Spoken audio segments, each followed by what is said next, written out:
Ahoj, ozval se nám cyklista Honza a chce se s námi podělit o jeho příběh.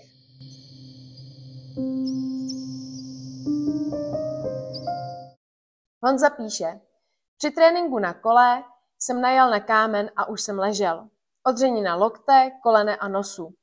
Dokážete si představit, jaký to byl pád. Cyklotrénink jsem ukončil dříve a jel jsem domů řešit své odřeniny.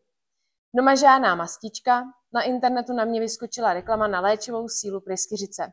Tak jsem to zkusil. Abilár zabral skvěle. Po pár dnech se odřenina krásně zatáhla.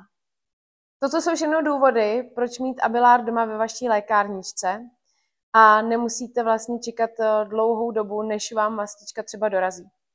Proto je skvělé mít Abilár stále u sebe a v případě takovýchto nehod, které se staly Honzovi, mít mast hned po ruce a můžete ji použít. Jakákoliv odřenina krvácí a je bolestivá. Abilár má velmi dobré účinky i proti bolesti. Určitě je dobré ho vždycky mít po ruce sebou a vyzkoušet přímo na místě.